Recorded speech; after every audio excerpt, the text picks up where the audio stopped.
It's a lonely road, creating something from nothing. Ultimately, the vision for Starlight Drifters was singular. It had to be. The stage lights at WonderCon were so bright they bleached the color from Zane's face, leaving only the shape of his smug satisfaction. The air around him shimmered with tiny dust motes, a miniature galaxy swirling as he spoke. He was a solo creator, a lonely visionary. Hundreds of aspiring artists hung on his every word. From my seat in the third row, at the Q&A microphone, the moment felt frozen, silent, perfect. My question is for Mr. Zane, I said, my voice steady in the cavernous hall. I met Zane in a dusty continuing education classroom at Pasadena City College, in a figure drawing class we both were too old for. He had a magnetic energy, his charcoal sketches messy but alive. I was the quiet one, my lines precise, my anatomy perfect. I saw my technical skill as the missing engine for his chaotic creative vision.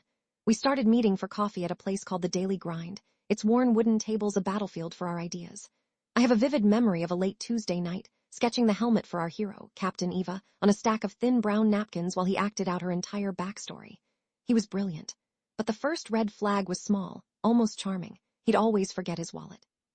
I paid for the coffees, the pastries, the dream. A small price, I thought, for this partnership. The next 2 years were a blur of creation. My small Burbank apartment became our studio. I invested my savings, about $5,000, into a Wacom Cintiq Pro and the full suite of Autodesk software.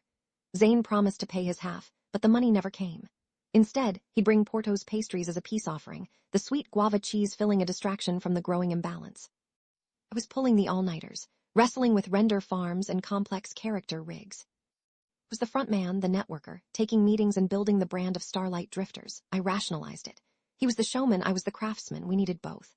The cracks started small. He'd present my concept art in a meeting and refer to it as our early work. Then it became my early exploration.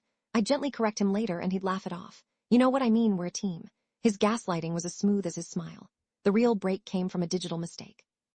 Email, accidentally forwarded to me, from his personal lawyer. The subject line was Solo Creator Clause Vanguard. The body was a short, brutal fragment about ensuring all intellectual property was consolidated under his name before signing. My stomach went cold. He wasn't just taking a bigger slice, he was trying to steal the whole pie. That night, I started digging. I paid for a cloud recovery service, pulling up the revision history of our shared drive. It was a graveyard of my contributions. Folders I'd created were deleted and re-uploaded by him moments later, the metadata scrubbed and overwritten with his credentials. He had been systematically erasing me for months. I hired a digital forensics expert, a sharp, no-nonsense woman named Tara, who for 3 weeks helped me build a meticulous timeline. The betrayal was deeper than I imagined. He hadn't just stolen the credit, he'd actively sabotaged my portfolio. Final animation files he'd submitted to Vanguard were pristine, but he had remotely installed a corrupted color profile on my machine, making my identical source files look washed out and amateurish.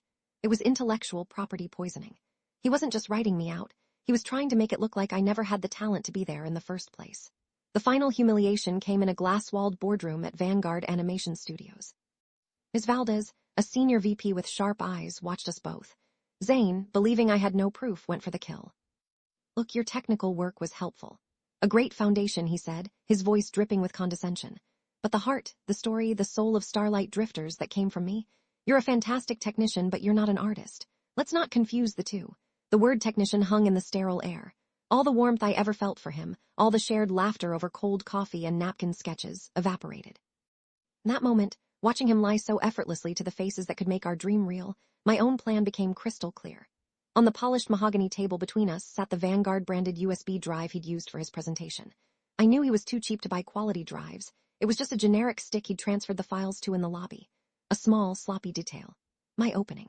My attorney, Wallace, was the opposite of Zane, dry, methodical, and utterly unimpressed by charisma. His retainer cost me $8,000, and Tara's final forensic report was another $4,500. It was nearly every dollar I had. Wallace's strategy was patience, preparation. We spent 2 months assembling the evidence.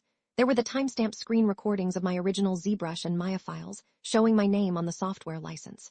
There was Tara's 40-page report, detailing the metadata manipulation down to the second.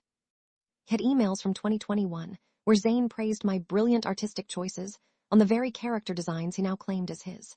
My bank statements showed I paid for the Adobe Creative Cloud and Arnold Render licenses for 2 straight years. I even got a sworn affidavit from the owner of the Daily Grind, who remembered seeing me draw Captain Eva's face for the first time. The most ironic piece of evidence was a happy accident.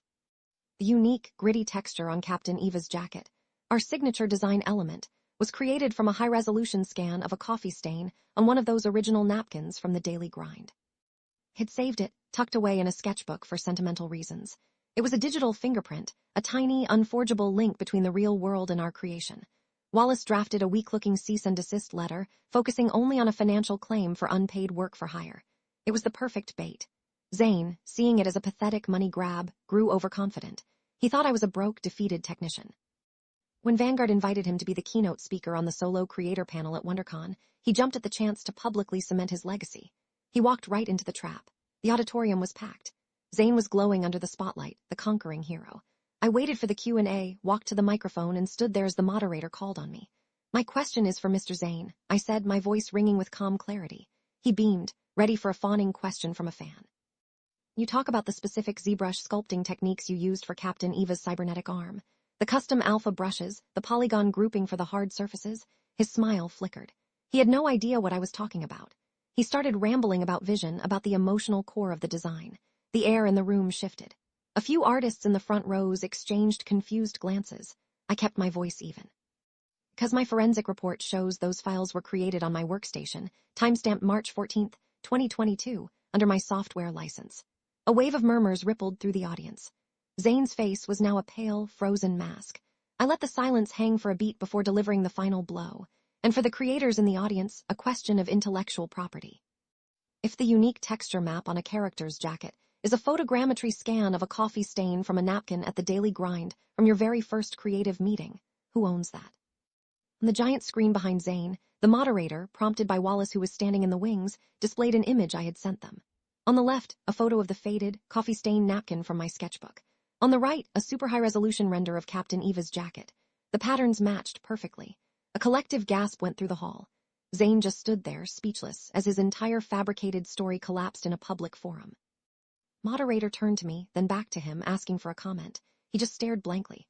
I believe the term he used was technician, I said into the microphone. Then I set it down and walked away. The chaos was immediate. "Zane is a thief" was trending on Twitter before I even left the convention center. Vanguard's legal department called Wallace within the hour. The deal was dead, and they wanted their initial investment back from Zane, with penalties. The final settlement was swift. Vanguard offered me a new contract, a $150,000 signing bonus, a co-creator credit, and the title of animation director on Starlight Drifters. 6 months later, I heard from a mutual friend that Zane was designing promotional flyers for a dental office in Riverside. The image of him choosing fonts for a root canal special, after dreaming of galaxies, was a more fitting justice than any court could provide. Today, I'm in a pre-production meeting in my new office in the Arts District, surrounded by a team of artists who are genuinely collaborative, their passion untainted by ego. An animator, a young woman with fire in her eyes, just called my vision for a scene brilliant. I just smiled, a quiet, earned calm settling over me. It turns out being the technician means you know exactly how everything was built and exactly how to take it apart.